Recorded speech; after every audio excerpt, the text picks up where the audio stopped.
Assalamu alaikum, this is Sabahat Mohsin here. I hope all of you are fine and doing well.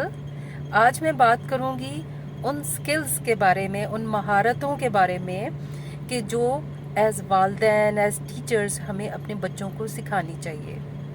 दो तरह की skills होती हैं, एक हार्ड स्किल्स और एक होती है सॉफ्ट स्किल्स।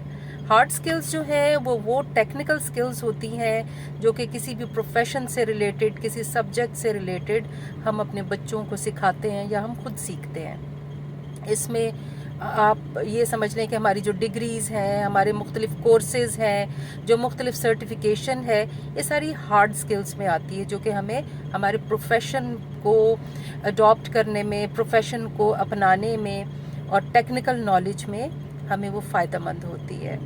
और आप देखें कि हमारा ज़्यादातर फोकस जो होता है वो टेक्निकल स्किल्स या हार्ड स्किल्स पे होता है। अब दूसरी तरफ हम देखें कि वो स्किल जिसको हम सॉफ्ट स्किल्स कहते हैं, ये सॉफ्ट स्किल्स हमारी एक तरह से आप समझ लें तरबियत का हिस्सा है। हार्ड स्किल्स को अगर हम आसान ज़बान में तालीम कह लें और सॉफ्ट स्किल्स को तरबियत कह लें तो ये कोई बेजा ना होगा।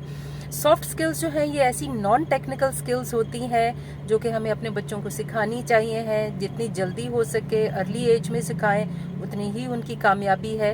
ये soft skills non technical skills हैं जो कि उस बच्चे को, उस शख्स को अपनी प्रोफेशनल लाइफ में उसने कैसे अपनी जॉब करनी है, सोसाइटी में कैसे मूव करना है, ये उसके लिए हेल्पफुल है। इसका मतलब है कि ये जो नॉन टेक्निकल स्किल्स हैं या सॉफ्ट स्किल्स हैं ये हम सारी उम्र सीखते रहते हैं और it's a never ending process. अब मैं आपको उन 8 मेन नॉन टेक्निकल स्किल्स या सॉफ्ट स्किल्स के बारे में बताऊंगी। तो सॉफ्ट स्किल में सबसे पहली स्किल है आपकी कम्युनिकेशन स्किल, आपकी राब्ता रखने की महारत कि आप किस तरीके से अपना पॉइंट ऑफ व्यू जो है वो दूसरों को बताते हैं बगैर कोई मिसअंडरस्टैंडिंग क्रिएट किए हुए। अगर आप बहुत पुरअसर तरीके से, इफ़ेक्टिव तरीके से अपना पॉइंट ऑफ व्यू दूसरों को बताएंगे तो दूसरे आपकी बात समझेंगे भी। और अच्छे कम्युनिकेशन के लिए सबसे बुनियादी चीज़ होती है, सबसे पहली चीज़ ये होती है कि आप एक अच्छे लिसनर हों, एक अच्छे सामे हों। अगर आप दूसरों की बात अच्छे तरीके से सुनेंगे, तरीके से कुछ वक्त लगा के, थोड़ा सा टाइम लगा के पूरी बात सुनेंगे तो आप अच्छे तरीके से उसको रिस्पॉन्ड कर सकेंगे या उसको रिएक्ट कर सकेंगे। अच्छे कम्युनिकेशन के लिए अच्छा लिसनर होना बहुत ज़रूरी है और आगे बढ़ने के लिए अच्छी कम्युनिकेशन बहुत ज़रूरी है। नंबर 2 पे है आपकी एम्पैथी। ये स्किल, हमदर्दी की स्किल बहुत ज़्यादा ज़रूरी है। आपको रहम दिल होने के लिए जो बुनियादी एक जो चीज़ है दैट इज़ एम्पैथी, वो है हमदर्दी। अगर आप अपने आप को दूसरों की जगह रख के देखेंगे और उनकी जो प्रॉब्लम्स हैं वो आप भी महसूस करेंगे, उनका एहसास करेंगे तो ही आप अच्छे तरीके से उनको रिस्पॉन्ड कर सकेंगे। आप एक अच्छे शहरी, एक अच्छे इंसान बनेंगे।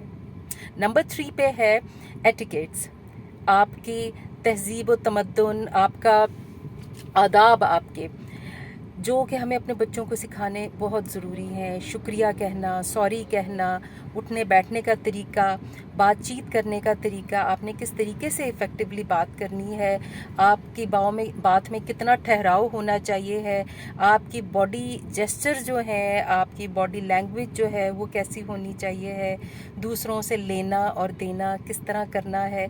अगर आपके बच्चे या आप आदाब अखलाक में अच्छे होंगे तो आप माशरे में बहुत पॉजिटिव वे में, बहुत मुस्बित तरीके से आपकी पहचान होगी। जी, 4th नंबर पे जो सॉफ्ट स्किल है दैट इज़ टीम वर्क, मिलजुल के काम करना। देखिए, बाज़ औक़ात तो हमें इनफरादी काम करना होता है यानी कि इंडिविजुअल वर्क, और बाज़ औक़ात हमें कोई भी काम जो है वो टीम वर्क में या ग्रुप में करना होता है क्योंकि human is a social animal. तो हमें बहुत से काम जो हैं, चाहे हम जॉब पे हैं, चाहे हम स्कूल में हैं, चाहे हम घर में हैं, हमें बहुत से काम मिल के करने होते हैं। तो उसमें टीम वर्क का जब तक एक बच्चे को एक्सपीरियंस नहीं होता या हमें एक्सपीरियंस नहीं होता कि हमें किस तरह मिल के काम करना है, तब तक वो एक कामयाब शहरी, एक कामयाब शख्स नहीं बनता है। क्योंकि टीम में बाज़ औक़ात टीम वर्क में बाज़-औक़ात क्या होता है कि आप एक लीडर के तौर पे सामने आते हैं और आपने एक लीडर बन के कैसा रोल अपनाना है और अपने मातहत जो बच्चे हैं या जो फेलोज़ हैं उनके साथ आपका कैसा रवैया होना चाहिए, आप कितने प्रोडक्टिव हैं। इसके अलावा बाज़-औक़ात होता है कि टीम वर्क में कोई और लीडर बन जाता है और आप मातहत हो जाते हैं और आपने अब उसके ऑर्डर्स कैसे फॉलो करने हैं, किस तरीके से आप एक प्रोडक्टिव को वर्कर के तौर पे सामने आते हैं। सो टीम वर्क जितनी जल्दी हो सके अपने बच्चे को सिखाएं ताकि वो एक मुस्बित शहरी बन सके, एक प्रोडक्टिव शहरी बन सके।